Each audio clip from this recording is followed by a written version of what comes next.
We're Till, and we both worked our whole lives in the restaurant industry. And I personally remember so many nights when we had to toss pounds and pounds of food away, which always annoyed me. But when I would go home later and see people out there struggling to afford a warm meal, it broke my heart. So we looked deeper into the problem of food waste and found out that actually one-third of worldwide produced food gets wasted. And this equals over $160 billion in potential revenue loss every year only in the US, and plays a huge role in the climate change. Another big problem is that studying in the US can be very expensive. So a lot of students are living on a very strict budget and can struggle to afford themselves good, healthy meals. Another problem we see is that a lot of small and medium-sized restaurant businesses are struggling to break even every month. So they don't spend money on customer acquisition or marketing, which makes the situation even worse. So these are big problems, and we went out last year to validate them. We talked to 71 restaurants and found out that 57 of them are facing the problem of food waste and are actively looking for new solutions. On the customer side, we interviewed 100 students, and 86 of them said that they're facing problems because they're living on a tight budget. 69 of them said they're living on a very tight budget because they're taking out student loans. And all of them said that budgeting and food plays a huge role to each other. So these are big problems, but we think behind every big problem, there's a huge opportunity. So we came up with the solution of Till. Till is a discount meal platform which gives restaurants the opportunity to sell their surplus food. So how would that work? Imagine you're all restaurant owners and you close in 2 hours. At this point, you'll have approximately 10 dishes left. So you put them in our app and give a big discount of 50, 60, or 70% instead of tossing the food away. I, as a customer, see on the website or the app that there's a great deal close to me. I purchase it there and come to your restaurant to pick it up. So by doing this, everybody wins. You're not only cutting your losses on food waste and increasing your revenue, but you're also increasing your customer base. Why? Because 7 out of 10 people will come back to purchase for a full price later on. Of course, we had to validate this solution. So we built out an MVP version, a mock-up version of our app in the lab in Zip Launchpad, just to click through and to show it to students. It was enough to go out and conduct more interviews. So we talked to 21 more managers and owners, and we found that 19 of those were actually interested in testing our solution. And now a big point, 5 of them wanted to test the solution even though they have little waste. That was a huge turn point for us because we really understood the potential of our idea. We proposed them 30% commission of the sales we would make through them, and all of them agreed. Some of them even said they would give up more if we could actually bring in new customers. And on the customer side, we talked to 39 students to let them test the MVP. And 37 liked it so much that they wanted to be on the pilot. And 31 said they did not care that they have less choice. That means that they're agreeing on the business model as long as we could provide them with high discounts. Let's look at some feedback we got through the interviews. So we talked with Giacomo Pizzoghini, who is a restaurant owner in San Diego, and he said that even though he doesn't have too many leftovers, he would still love to use the tool to increase his high profit pickup sales. That was a pivot for us because, as I said before, we understood what we could do with the app. It's not only about saving food, it's about helping restaurants to market better and to increase their pickup sales. And on the student side, we heard that the only thing they really care about is that we have to provide dietary restriction options. That means that vegans get vegan meals and vegetarians vegetarian meals. Other than that, they said to limit their choice wouldn't be such a big problem if they would actually save a lot of money over our app. These interviews led to our major key pivots. So on the customer side, we understood that it's not only a thing for like green-minded students and people who want to save the planet to go on our app and save and buy that food. It's for everyone who's frugal-minded and interested in saving money on perfectly edible food. And on the other side, on the restaurant side, the pivot was even bigger. We understood that restaurant could use it as a customer acquisition tool and do more than just saving some leftovers and selling some leftovers. Marketing now is our main selling point and became our main selling point. In addition to that, we understood that the restaurants could use it to increase their pickup sales, and pickup sales have the highest margin for a restaurant. So it could actually be a big chance for us to market in that direction. So let's have a look at the markets here. We are having a two-sided market. So I want to start with the restaurant side. There are over 310,000 restaurants in the US offering pickup sales already. Our early adopters amongst them would be food prep heavy restaurants such as buffet style restaurants. But also with the learnings from our interviews and testing, we found out that our idea is not limited to restaurants. We're now also looking at cafes, hotels, and even grocery stores. On the other hand, we have the customers. Amongst the customers, we think students would be our early adopters.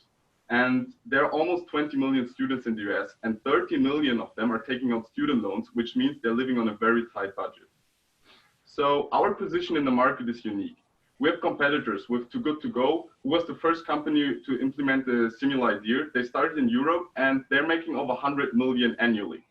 And then we have Rescue, also in Europe, and in the US, only operating in Boston and New York, we have Go-to-Market and Food for All.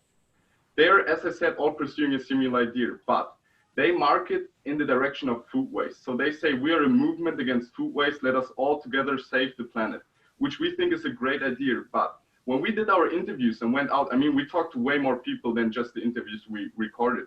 Always when you talk about food waste, people think like, oh, is this food still edible? I don't want to eat food waste, even though it's cheaper.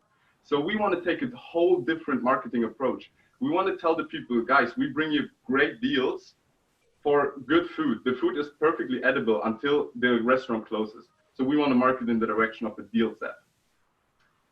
As I said before, we validated the number of 30% commission of the sales. That means that we would give 70% additional revenue to the restaurant. And that's not all what they get. They would get new customers, a better brand reception, and sustainability for their business. And we, on our side, would donate 5% of our profits to people in need to give back to community. Let's take a look at our strategy. So our main goal was it to be done with the alpha version of our app in March. And now it's March, and we are actually done with the version. The only thing we have to do is to put it on the App Store. And we want to conduct a pilot, which we started last Friday. The first one we started last Friday. And we want to launch as soon as May 2020. We know that it's quite challenging times because of the coronavirus, but we think it could actually be a chance for us to onboard more restaurants and to increase their pickup sales. So talking about the alpha version of the app we created, it is actually perfect, ready to use.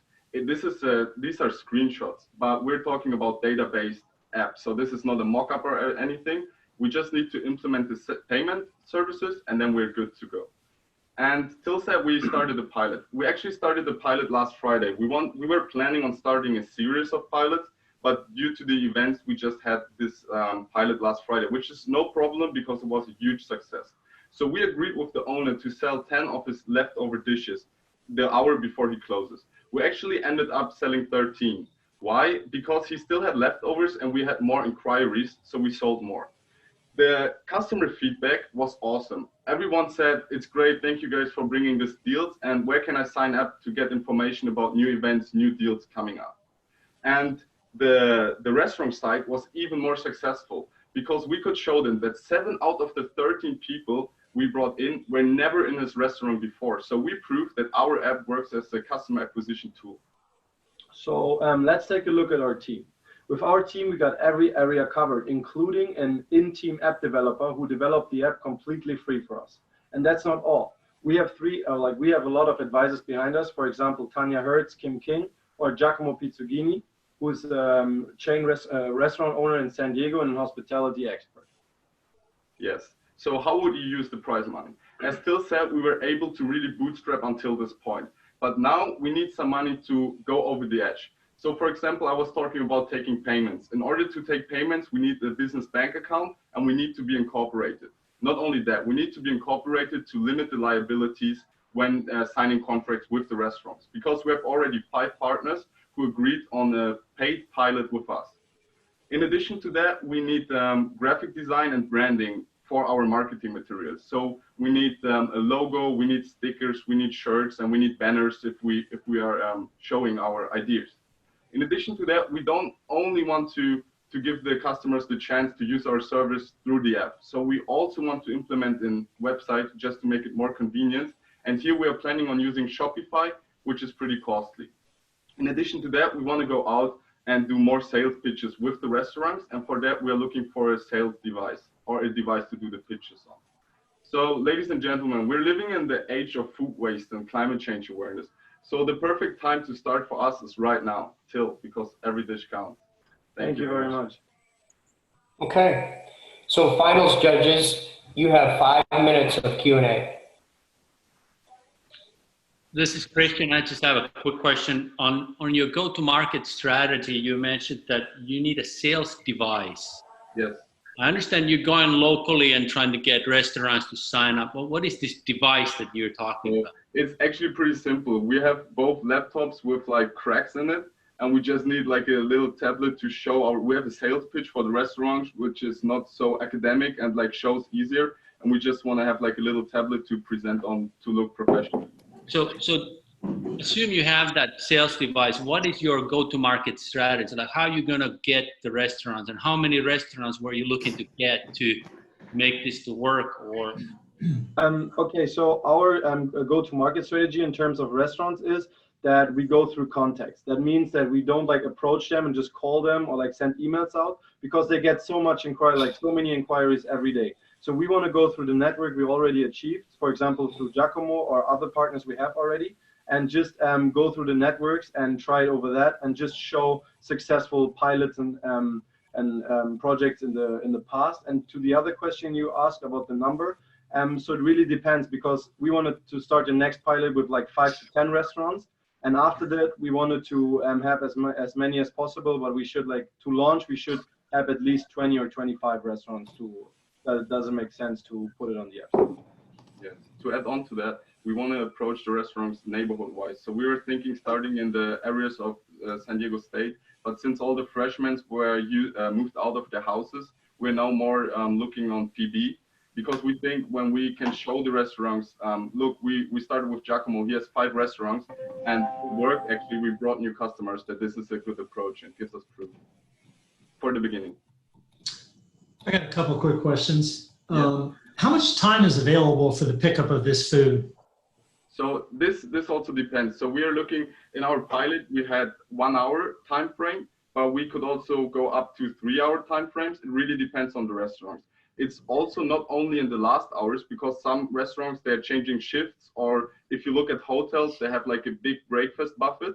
So you could say like the last hour of the buffet, and then the last 2 hours of the lunch buffet, and so on. So it really depends, but we think between 1 and 3 hours to pick it up. But the time is limited for... Yes, the time is limited. Okay. When is the food paid for? The food is paid over our app, because we want to process the payments. Oh, when? When they pick the food up, or when they make the reservation? Yes, when they reserve. So what happens if they don't pick it up? If they don't pick it up, the restaurant gets paid anyways, and we just take the commission. Yeah. So you have to decide before if you want to have the meal or not. We were also discussing, to be honest, like we started the pilot like this. We're also discussing a business model where we said, okay, we only take a reservation fee first, and then we go to then the customer goes to the restaurant and pays the rest there. But then we found out that processing all these payments over, for example, a week or even a month can be an extra revenue stream. Yeah, it could be important for our business. Yeah, well, someone needs to know the food's going to be available when they get there too. Yes. Yeah. Yes. Oh, okay. The other judge? Yeah, I was gonna ask if that could potentially devalue any of the restaurant's food or price. So, you know, if you thought, oh, I'm familiar with this app, and I know that I'm really hungry right now, Yes. but if I just wait an hour and a half or 2 hours, I'm gonna get this meal for a lot cheaper. Could that have any long-term effect on the value of some of these restaurants' prices? Yes, that's a great question. So we were thinking about this risk to being a competition to their menu, because no one needs this, even though we bring more customers. So the basic idea is that we offer, let's say you have an Asian restaurant, then we say, okay, usually we have this kind of leftovers, and you can choose like vegan, vegetarian, or meat. And then you can even maybe narrow it more down. Also, we discussed with a few partners of us that they would offer extra dishes for our app. So they say like, okay, this week I bought a little bit too much salmon, so I will do a salmon special only for the app, so that we don't become competition to the menu. But also we thought about this as a big risk, but when talking to the restaurants, they actually didn't care too much. They said, guys, I would discount everything, but we agree with you. We think this could be a risk. So yeah. And what about any other barriers to entry? So, you know, could 2 months from now somebody else say this is a great idea? Well, they can only capture 10 restaurants or 15 restaurants. We're going to go big scale and capture 100. So is there, what are the barriers to entry? So the barriers of entry for us right now is to onboard, like having the same amount of like users who want the food and like restaurants who provide the food. So basically, like for example, Uber, that they have the same amount like drivers needed and drivers, and that's some of our barriers right now. But I think we definitely need to scale fast because of course other people could try to onboard restaurants as well. I agree, but I think she said about the barriers for the competition. So the main thing is that restaurants, as we said, they have hundreds of people every month coming into their restaurants and selling them new ideas and the best new marketing tools.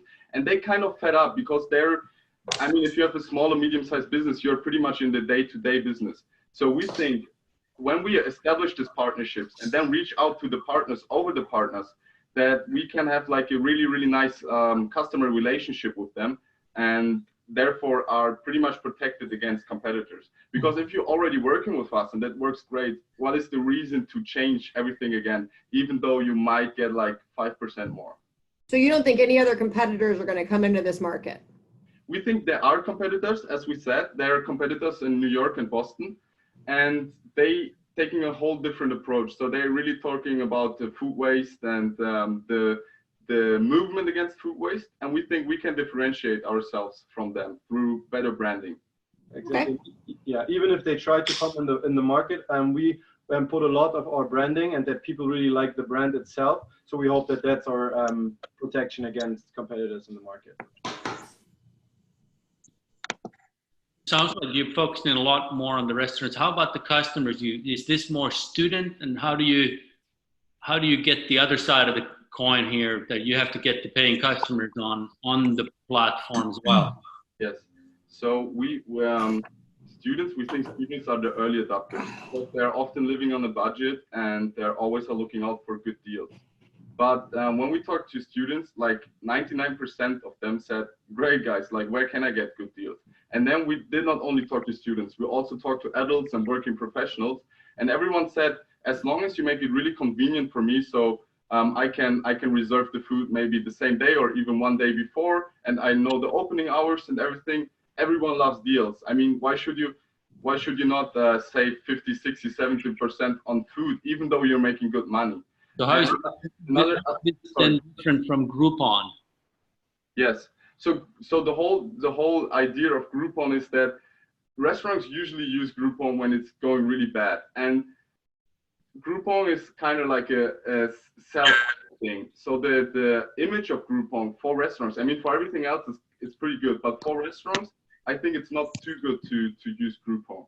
And as well, we have the aspect of we don't want a main brand in the direction of mission against food waste, but we still have this aspect. So the restaurants can still get a sticker from us and say like, we're sustainable and we're doing something good, because this is still our underlying mission. We just want to have it low key and not brand totally in this direction. In addition to that, is Groupon the direct competition to the menu? And since the choice the customers have through our app is a little more limited, it's not as much a competition to the menu. So we hope that that's easier for restaurants to board on with us.